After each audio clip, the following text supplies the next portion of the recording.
Yes, that is right, viewers. Back to Eric coming in right now on Republic TV. And we have with us Mr. Eric, a senior journalist based in Georgia, United States, joining us here on Republic TV. Thank you for joining us, Mr. Eric, once again from the United States. Would you like to decode for us that picture that we saw? It was a before and after picture. We saw almost 40 jets on the tarmac in Qatar. And then on the other side, we saw that most of these jets are no longer visible. Now, there is a lot of speculation that the US has removed these jets because they might be keeping themselves ready for a further escalation. Yeah, so one of President Trump's campaign promises was that there will be no new wars. So sometimes I believe that you have to get out of danger in order to prevent being provoked into a new war. And I believe that's what President Trump's done here, along with Secretary of Defense Pete Hegseth. They've basically taken some valuable assets and moved them out of the line of fire from Iran. I think that's simply what is going on here. That's right. Okay. I also want to ask you. You're saying that this could be a preemptive move, but how do you see the U.S. reacting when it comes to the deadline that Trump has given? Trump has said in the next 2 weeks, Trump will decide whether he will be intervening in the Israel-Iran conflict. And around the same time, these jets have been removed from the Qatar air base. Could we connect these two dots, Mr. Eric? I mean, I think you could look at it that way. Yeah, this could be a strategic move as well. It could be where President Trump is making it known that he's going to take the strength away from that region as far as the United States goes, to where maybe he's not looking to intervene too much in this conflict.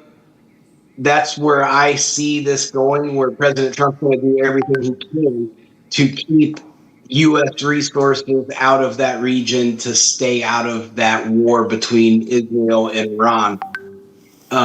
Another way you could look at it is there's strategic posturing, where assets are just being moved to other bases. There's a theory that some of them were moved to Saudi Arabia. Some of them have been moved to Europe, where they're still within striking distance of Iran. However, they're out of the ballistic missile range of Iran. So there's a couple different ways you can look at that. I believe it's to get us away from Iran striking something that forces us to be involved in this conflict. All right. Okay. I request you to stay on with us, Mr. Eric, because we're getting some more breaking updates coming in. Let's go to the big breaking update that we're getting for our viewers. This is in regard with the conflict. Iran launches a new attack on southern Israel area. A fire erupted and cars were set ablaze following an Iranian attack in southern Israel. Earlier on Friday, the Israeli army said that the sirens sounded in several areas across Israel following the identification of missiles launched from Iran towards Israel. And the emergency services did not report any casualties, but released video showing cars on fire and a big cloud of smoke rising near some buildings. We had those pictures coming in for you. Iran hits this area. This is the Bir al-Shabi Israel area. The southern Israel area especially being targeted very, very closely. You can see the Iranian missiles landing in this area. And Iran, in fact, has been firing multiple missiles at Israel in different areas, and especially it's very concerning given the fact that many civilian and residential areas are being targeted in this case. I want to go back to our guest who is joining us right now. Iran is firing a cluster bomb bearing missiles at Israel as the conflict has now entered day 8. Thank you for joining us back, Mr. Eric, a senior journalist joining us live from Georgia, United States. Now we will talk about the ongoing conflict and how it has moved in terms of the developments that we are reporting on Republic TV. Now, some civilian areas are being targeted. Hospitals were targeted in southern Israel. Now we saw the latest pictures where cluster bombs have been hurled as well. How do you see this from your perspective as a senior journalist? Do you see any kind of de-escalation in sight? It's been 8 days. I think it's already escalated. We're at that point where civilians are being targeted. The hospital was targeted. The optics of that are not improving. When you're seeing children being pulled out of a hospital, that's never going to be a good thing. For across the world, the opinions are going to be pretty strong. We're not seeing too much footage coming out of Iran, other than a few satellite image photographs. So we're not real sure what the extent of their damage is. We know they're targeting nuclear sites. So it seems like Iran is being a little more ruthless, is what I could say, towards Israeli targets, as opposed to Israel, where they're strategically aiming for this specific type of target.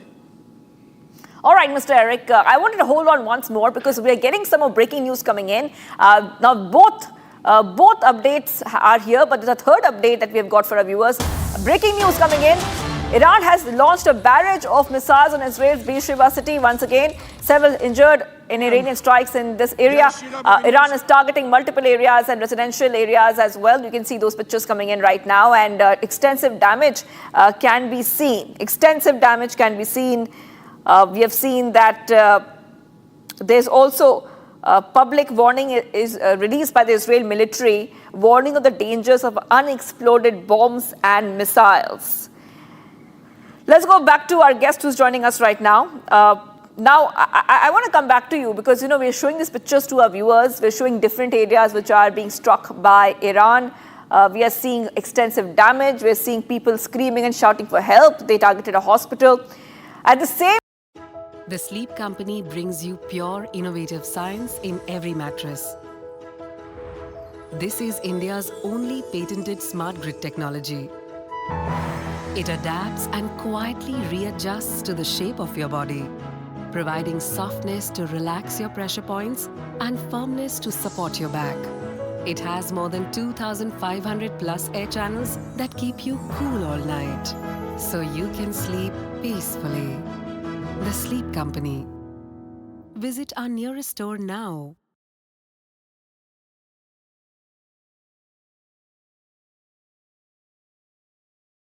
Defense system, well, we're seeing Israeli targets being hit almost on a regular basis now. So I think Iran is going to be empowered by these successful missile strikes, and it's going to be very hard to get them to seriously, in good faith, come to a peaceful solution to this. And Israel, I'm not sure how much more Israel can dish out. They've been in the conflict in their region for a few years now, where they're expending resources. So how much longer can Israel go on? This could come down to who runs out of resources faster. With the United States standing by, 2 weeks is a long time at the rate that the missiles are being fired. We're seeing missile strikes almost all day, every day. So 2 weeks, a lot of damage can happen between those two countries in that amount of time. So there might not be a lot left to talk about in 2 weeks. I see that deadline being pushed up and conversations happening a lot quicker than 2 weeks. All right, thank you, Mr. Eric, for joining us there from U.S., trying to decode this evolving situation between Iran and Israel.